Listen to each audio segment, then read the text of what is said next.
Welcome back, boys and girls. Chapter 13 is Hide and Go Squeak. Apparently, the day after Thanksgiving, humans do two things: eat leftovers from the day before and go shopping. Mr. Brisbane didn't go shopping, of course, but Mrs. Brisbane left early in the morning after telling Mr. Brisbane there were plenty of leftovers for him in the refrigerator. So there I was, stuck with old Sourpuss. And all he did was sit in his wheelchair looking unhappy. I'd much rather have been hanging out with Principal Morales or chatting with Saya's family. I could have been tricking Miranda's dog, playing cards with AJ's family, or watching Aldo balance a broom on his finger. But no, I was watching a sad and grouchy old man act sad and grouchy. I could have just settled in for my nap, but I remember what Mrs. Brisbane had said. This man had to get out of his cage. "Out of your cage," I squeaked out loud without realizing it. "Quiet, you little rat," Mr. Brisbane growled at me. Then he wheeled over to the front window and stared out. Okay, if he wasn't going to get out of his cage, then I'd get out of mine, because I had a new plan. Mr. Brisbane didn't notice me open the lock that doesn't lock. He didn't see me scamper out of the cage across the table onto the couch. He wasn't even aware that I'd leaped down to the floor. He didn't even think about me until I stood in the middle of the living room and said, "Catch me if you can." I know he only heard me squeaking, but I'm sure I got his attention. He was as surprised as he could be to see me there. How did you get out? And how am I ever going to get you back in?" He rolled toward me. "Come on, whatever your name is. Let's get back in the cage." I let him get close enough just to reach me. He bent forward, cupping his hands, but just as he reached out to grab me, I dashed over to the opposite side of the room. "You little rat," he said. "You can't outsmart me." He rolled over to the closet and took a baseball cap off a hook. Again, he approached me, and I almost let him get within arm's reach. And this time, he raised the baseball cap and said, "Okay, fella, let's play ball." "We'll see about that," I squeaked as I bustled off to the living room. We quickly established the rules of the contest. 1, I would stay out in the open and places he could reach in his wheelchair. 2, he would use his cap to capture me, if he could.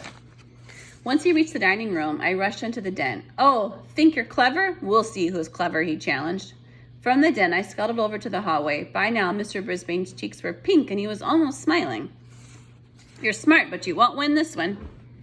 This time, I let him get the cap within a whisker of capturing me, just to keep the game interesting. Then I scurried back to the living room. But before he followed me, Mr. Brisbane slammed the bathroom, bedroom, and guest doors. Aha! He was limiting my range of possibilities.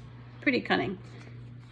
In the living room, I decided to take a bold move. I hid under the couch. Then I let Mr. Brisbane stew for 5 minutes. "Come here, Humphrey. You have to come out sooner or later," he called. And I thought he didn't know my name.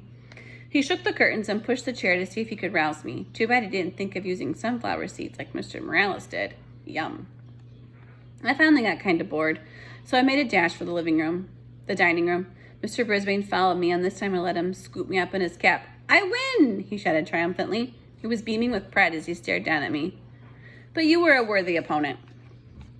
He put me back in my cage, and I scrambled into my sleeping house. I have to admit, the game made me a little drowsy. I didn't think it was very long before Mrs. Brisbane returned, carrying several shopping bags full of packages. "What happened, Bert?" she asked when she saw her husband.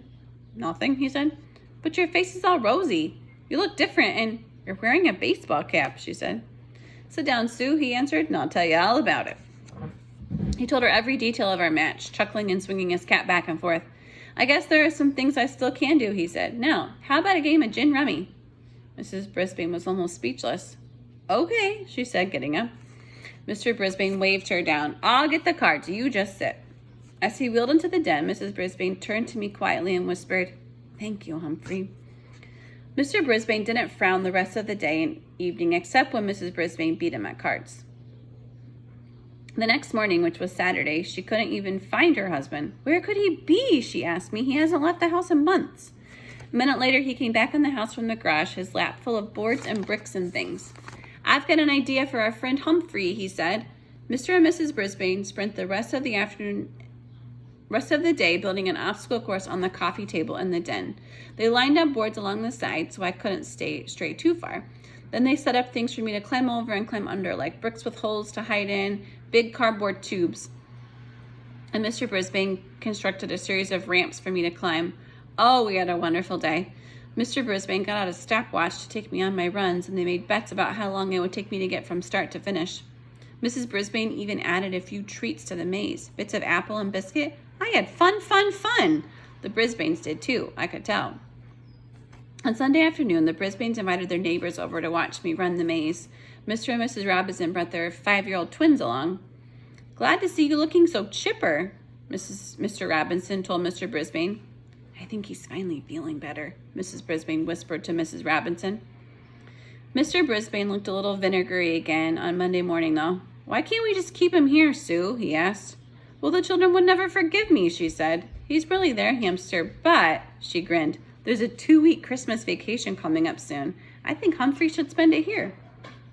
Could I believe my cute furry ears? She liked me so much she actually wanted me to come back? This was a whole new Mrs. Brisbane, one who liked me. By the time Mrs. Brisbane and I returned to room 26, I was pretty tired, but it was a good tired, and I knew I could rest up from my weekend during recess. Tip 14. Hamsters should be let out of their cage to run in a closed environment for 1 or 2 hours at a time. All right, our last chapter tomorrow, so tune in and see what happens.